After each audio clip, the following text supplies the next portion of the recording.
The moment someone becomes unforgettable to another person, something breaks inside them long before anyone notices. Silence does not always mean absence. Sometimes silence is the loudest evidence of a war happening quietly inside a mind that refuses to admit it is losing.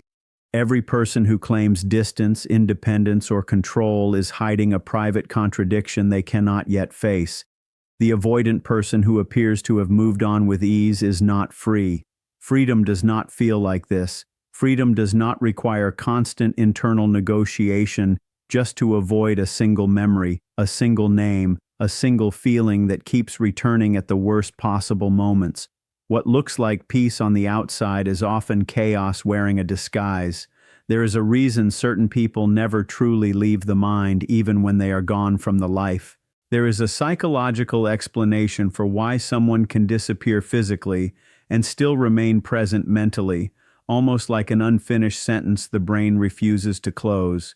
Today, the truth about what happens inside an avoidant mind when someone lingers there daily will be exposed layer by layer, and none of it is what most people expect. The human mind operates on a principle most people never learn until they experience heartbreak. Attention is not random. The brain does not waste energy remembering someone it has truly released. When a person occupies daily thought space inside someone who claims emotional distance, a specific neurological and psychological process is unfolding, one that has nothing to do with love in the way most people define it, and everything to do with unfinished internal business. Avoidant attachment is often misunderstood as coldness, but coldness is not the mechanism at work. What actually happens is closer to psychological containment. The avoidant mind treats emotional closeness the way a fire department treats a structural collapse. Contain it, isolate it, prevent it from spreading into other parts of daily function. This is the first thing happening to an avoidant person who cannot stop thinking about someone. Their mind is not ignoring the emotion. Their mind is managing it like a controlled burn, hoping it extinguishes itself before it reaches something they consider fragile, which is usually their own sense of control. Control is the operative word here, and it deserves more attention than most relationship content gives it. Avoidant individuals are not primarily afraid of intimacy. That explanation has become a comfortable oversimplification repeated so often it lost its precision. What avoidant individuals fear at a structural level is the experience of losing internal regulation in front of another human being.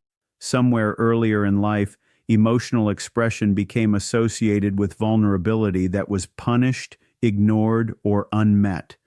The nervous system adapted. It learned that self-sufficiency was safer than dependency. This adaptation becomes so deeply wired that it stops feeling like a defense mechanism and starts feeling like personality. Here is where the first hidden truth emerges, one rarely discussed openly. An avoidant person who thinks about someone daily is often experiencing something closer to grief than longing. Grief for the version of themselves that almost let go of control. Grief for a moment of closeness that felt dangerously good, followed immediately by an internal alarm system demanding retreat. This is not the same as missing someone in the traditional romantic sense. It is closer to mourning the brief collapse of a psychological wall that took years to build. Human beings underestimate how exhausting emotional suppression actually is. Suppressing a thought requires more cognitive resources than allowing it to surface and pass naturally. This is measurable, documented, and consistent across psychological research on thought suppression. When an avoidant person tries not to think about someone, the suppression itself becomes the mechanism that keeps the thought alive. Ironic process theory explains this precisely. The harder the mind pushes something away, the more persistent that thing becomes, resurfacing at unexpected moments, during quiet drives, during meetings, during the exact silence the avoidant person works so hard to create. This leads to the second thing actually happening inside them. Their identity is being quietly challenged. Avoidant people often build their self-concept around independence, competence, and emotional self-sufficiency. When someone continues appearing in their thoughts despite deliberate effort to disengage, It creates cognitive dissonance between who they believe themselves to be and what their internal experience reveals. A person who prides themselves on control is now facing daily evidence that something inside them refuses to obey command. This is deeply destabilizing, even if externally they appear composed, distant, or unaffected. Psychological literature on self-concept threat explains why this destabilization often produces behavior that looks like avoidance intensifying rather than softening. When identity feels threatened, the nervous system does not respond with curiosity. It responds with defense. This is why an avoidant person thinking daily about someone may simultaneously withdraw further, appear more distant, or become harder to reach emotionally. It is not because the feeling weakened. It is because the feeling grew strong enough to threaten their self-image, and the response to that threat is reinforcement of the very walls originally in question. There is a paradox worth sitting with here because paradoxes reveal more truth than straightforward explanations ever could. The more a person matters to an avoidant individual, the more that avoidant individual may act as though they do not matter at all. This is one of the most misunderstood dynamics in modern relationship psychology, and it explains why so many people misread avoidant behavior as indifference when it is often the opposite. Indifference does not require daily thought. Indifference does not visit someone in quiet moments uninvited. What looks like emotional absence is frequently the loudest internal presence a person refuses to admit exists. Empathic individuals on the other end of this dynamic often make a critical misunderstanding of their own, one that deserves equal examination rather than sympathy alone. They interpret avoidant distance as proof of insufficient love, insufficient effort, or personal inadequacy. This interpretation, while emotionally understandable, is psychologically inaccurate. Empaths frequently possess a nervous system wired for connection, attunement, and emotional resonance. When faced with someone who withdraws, an empathic person often experiences this withdrawal as a personal failure rather than recognizing it as a completely separate psychological process happening inside another person's internal architecture. This creates one of the most destructive blind spots in relationships between avoidant and empathic individuals. Both people are reacting to internal narratives that have almost nothing to do with the present relationship and almost everything to do with earlier unresolved emotional conditioning. The avoidant person is protecting an old wound related to control and vulnerability. The empathic person is often protecting an old wound related to worthiness and belonging. Neither person is fully aware of this. Both people believe they are reacting to the other, when in truth they are reacting to unfinished psychological material from years before this relationship ever began. Character is revealed not in comfort but in discomfort, and this principle applies directly to what happens when an avoidant person cannot stop thinking about someone. The discomfort of persistent thought becomes a mirror. It reflects back parts of themselves they have spent years avoiding. This is the third mechanism at work, and it deserves careful unpacking because it explains behavior that otherwise appears contradictory or confusing. When someone remains present in an avoidant mind daily, it forces confrontation with a deeper existential question most people spend their entire lives avoiding. Am I capable of real closeness, or have I built an identity around the absence of it? This question is uncomfortable enough that most avoidant individuals will not consciously ask it. Instead, the discomfort manifests indirectly, through irritability, through unexplained restlessness, through sudden interest in unrelated distractions, through a compulsive need to stay busy in ways that conveniently prevent quiet reflection. Busyness, in this context, functions as psychological avoidance disguised as productivity. There is a deeper layer beneath busyness that most people never examine, and it involves the concept of psychological displacement. Displacement occurs when an emotion cannot be expressed toward its true source, so it finds an alternative outlet instead. An avoidant person who cannot process the discomfort of missing someone will often redirect that unresolved energy into unrelated areas of life. A sudden obsession with fitness, an unexplained intensity toward work, a newfound irritability toward people who have nothing to do with the original relationship. None of these behaviors appear connected on the surface, yet underneath, they are all symptoms of the same suppressed emotional current searching for somewhere to go. Suppression always demands a cost, and this is a truth very few people are willing to accept about themselves. Energy does not disappear simply because it is denied expression. It transforms. It leaks into posture, into tone of voice, into patience levels, into sleep quality, into the way someone responds to minor inconveniences that would never have bothered them before. This is the fourth thing quietly happening inside an avoidant person who thinks about someone daily. Their nervous system is operating in a state of chronic low-grade activation, even while their outward behavior suggests calm detachment. Physiological research on emotional suppression consistently shows increased cardiovascular activity and stress response in individuals actively working to hide their internal state, even when their external presentation appears composed. Calm on the outside is not always calm on the inside. Sometimes calm is simply a performance the nervous system has learned to maintain under pressure. This raises an uncomfortable question worth confronting directly. If avoidance requires this much internal effort, why would anyone choose it? The answer is rarely conscious choice in the way people assume.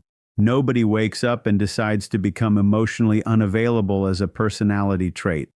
Avoidance is almost always a trained response to earlier environments where emotional expression led to disappointment, rejection, or the experience of being fundamentally unseen. A child who reached for comfort and received silence eventually stops reaching, not because the need for comfort disappeared, but because reaching became associated with pain rather than relief. This adaptation becomes so deeply embedded that by adulthood, it operates automatically, long before conscious thought ever enters the process. Understanding this does not excuse avoidant behavior, and it should never be used as justification for causing repeated harm to another person. But understanding it does something more valuable than excusing it. It removes the illusion that avoidant behavior is a deliberate act of cruelty. Most avoidant behavior is not cruelty. It is a nervous system doing exactly what it was trained to do under conditions that no longer exist, applied to a present relationship that deserves something different. This brings forward the fifth and perhaps most psychologically unsettling truth of all. An avoidant person thinking about someone daily is often simultaneously grieving a future they refuse to allow themselves to imagine. This is different from missing the past.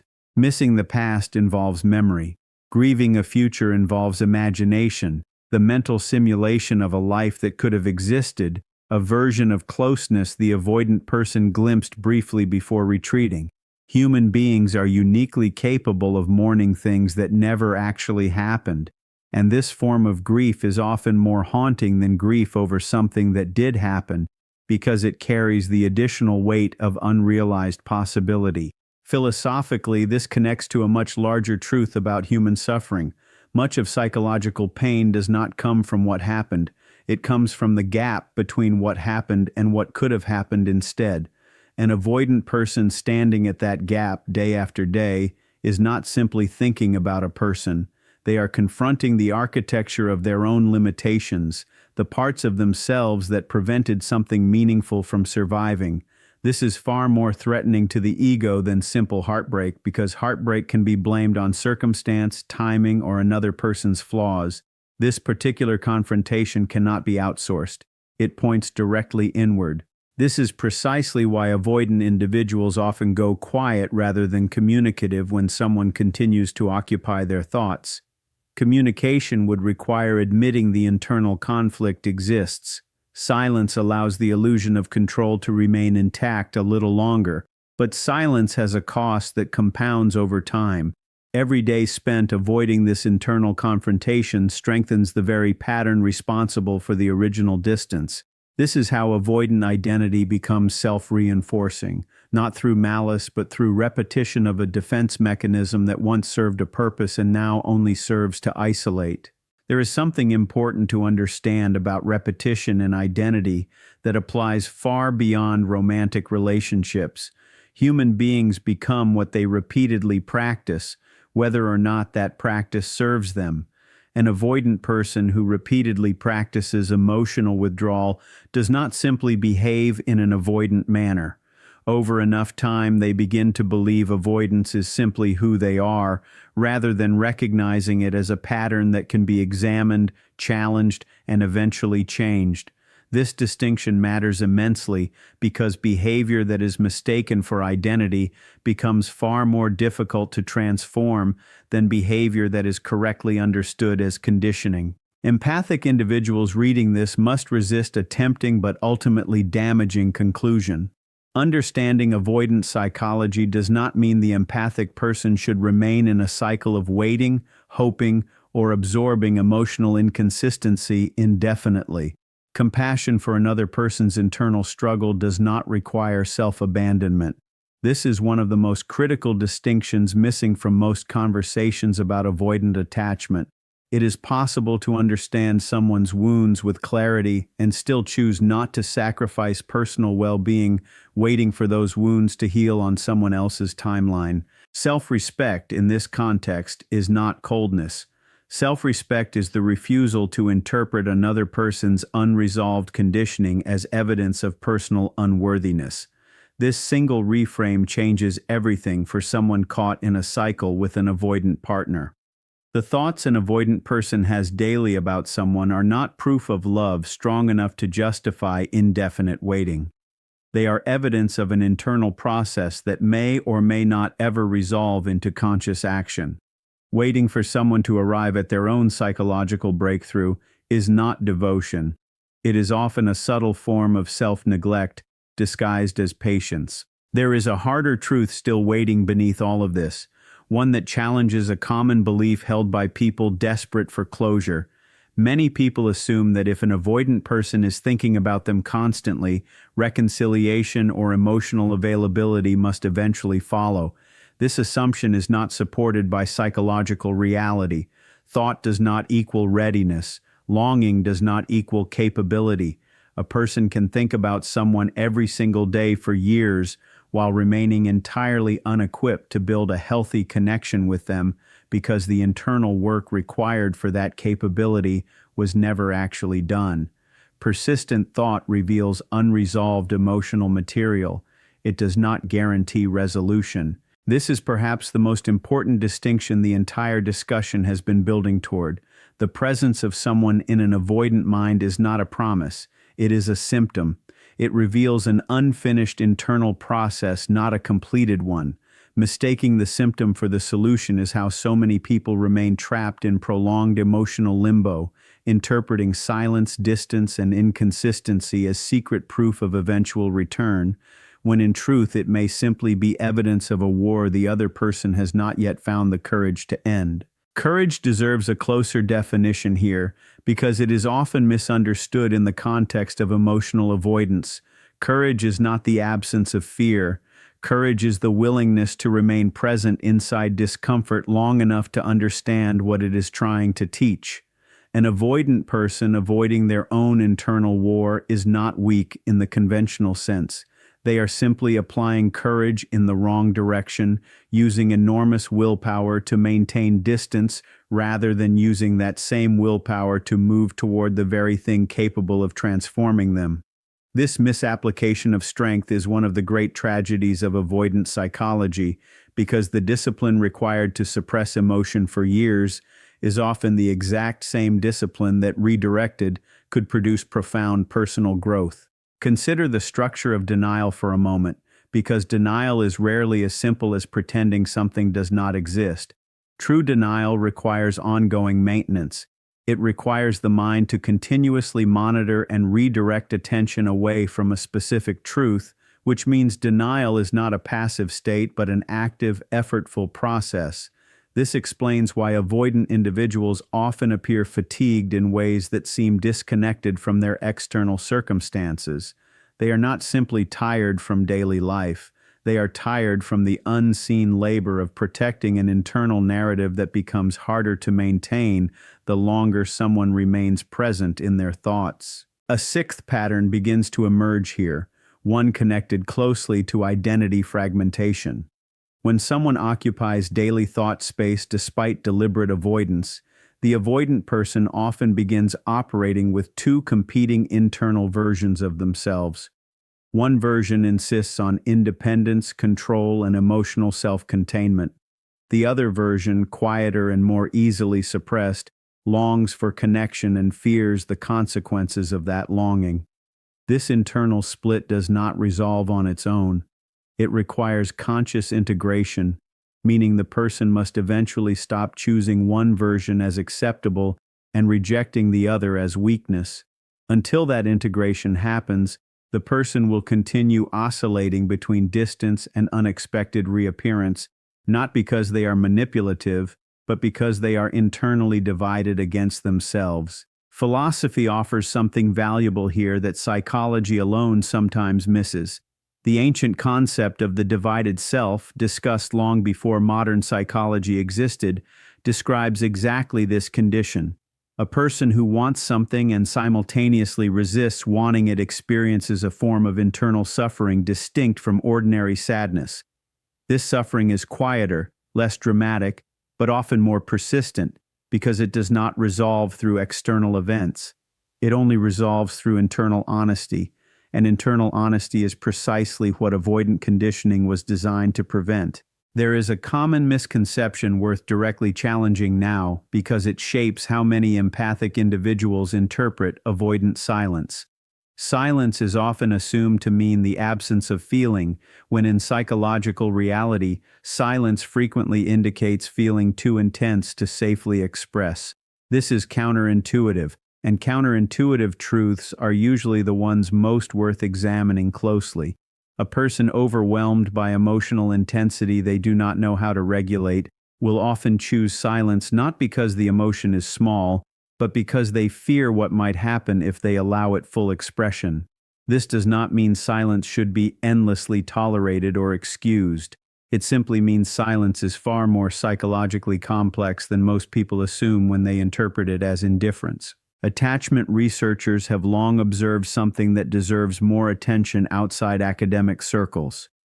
Avoidant individuals frequently report, when finally reaching a place of self-awareness, that their withdrawal during meaningful relationships was never actually about the other person's inadequacy. It was about an internal inability to tolerate the vulnerability that closeness required.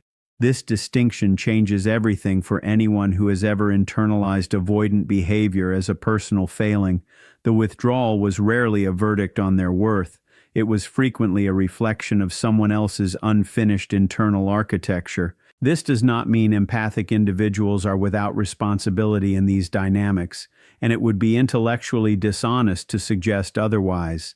Many empathic people unconsciously seek out avoidant partners precisely because the emotional unavailability feels familiar, echoing earlier relationships where love had to be earned rather than freely given.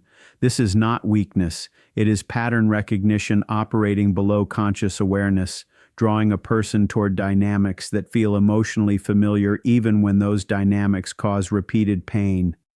Recognizing this pattern is one of the most transformative realizations a person can have because it shifts the focus from fixing another person to understanding the internal wiring that made the dynamic feel inevitable in the first place. A seventh insight worth introducing here concerns the concept of emotional permanence, a term less commonly discussed than object permanence but equally important. Object permanence refers to understanding that something continues to exist even when it cannot be seen. Emotional permanence refers to trusting that a feeling, once expressed, will not lead to abandonment or punishment. Avoidant individuals frequently struggle with emotional permanence more than they struggle with love itself. They may fully believe someone matters to them, yet simultaneously fear that expressing this will somehow lead to loss of self, loss of control, or eventual rejection. This fear often traces back to early experiences where emotional expression was met with inconsistency, making the nervous system associate vulnerability with unpredictability rather than safety. Unpredictability from a psychological standpoint is more distressing to the nervous system than consistent negativity. This is a difficult truth to accept, but research on attachment consistently supports it. A child who experiences unpredictable caregiving, sometimes warm, sometimes distant, without clear pattern, often develops more complicated attachment strategies than a child who experiences consistent but limited warmth. Unpredictability teaches the nervous system that connection cannot be trusted to remain stable, which creates a lifelong hypervigilance around emotional closeness, even in adulthood, even in relationships where the other person is entirely trustworthy. This explains something many empathic partners find confusing and painful. An avoidant person may receive consistent love, patience, and reassurance, and still struggle to fully relax into the relationship. This is not a reflection of insufficient effort from the empathic partner. It is a reflection of a nervous system that learned, long before this relationship began, that closeness cannot be trusted regardless of present evidence. Healing this requires far more than reassurance from another person. It requires the avoidant individual doing internal work that no partner, however loving, can complete on their behalf. This point deserves emphasis because it is frequently misunderstood in modern relationship culture. Love, patience, and understanding from another person cannot heal childhood conditioning. Only conscious internal work can accomplish that. This means empathic individuals who believe their love alone can transform an avoidant partner are operating under a well-intentioned but ultimately flawed premise. Love can create the conditions where healing becomes possible. Love cannot force healing to occur. That distinction alone could prevent years of unnecessary emotional exhaustion for anyone caught in this particular relational pattern. An eighth and final psychological layer deserves attention before moving toward resolution, because it reframes the entire discussion in a way most people never consider. The fact that someone remains present in an avoidant person's mind daily is not ultimately about that specific relationship at all. It is about an ongoing negotiation between the avoidant person and their own capacity for depth. The other person becomes a symbol representing the possibility of a different way of living, a life where vulnerability is not immediately equated with danger. This is why closure with an avoidant person often feels impossible to obtain externally. The closure they actually need has very little to do with any conversation, apology, or explanation from another person. It has everything to do with an internal reconciliation they alone are capable of completing. This reframe changes how anyone should approach waiting for an avoidant person to change. Waiting implies that the resolution depends on time passing. In reality, resolution depends on internal work being done, and internal work does not follow a predictable timeline. Some avoidant individuals complete this work in months. Others spend decades avoiding it entirely, taking the unresolved pattern into every future relationship, wondering why the same dynamic keeps repeating with different people wearing different names. The common denominator in every repetition is never the other person. It is the unexamined internal architecture carried forward, relationship after relationship, until conscious effort interrupts the pattern. The person occupying an avoidant mind daily is never the true subject of that struggle. The true subject has always been the relationship between that person and their own unexamined depth. This is the responsibility now placed directly on anyone listening, whether recognizing themselves as the avoidant or the one waiting on the other side of that silence. Do not spend another year interpreting someone else's unfinished internal war as a measurement of personal worth. Do not mistake persistent thought for guaranteed resolution. The only action that matters now is internal honesty, starting today, without waiting for permission, without waiting for the other person to arrive at clarity first. Ask directly what pattern keeps repeating, What wound keeps hiding beneath distance or beneath waiting, and begin the work no one else can complete on your behalf. Closure was never something someone else was going to hand over.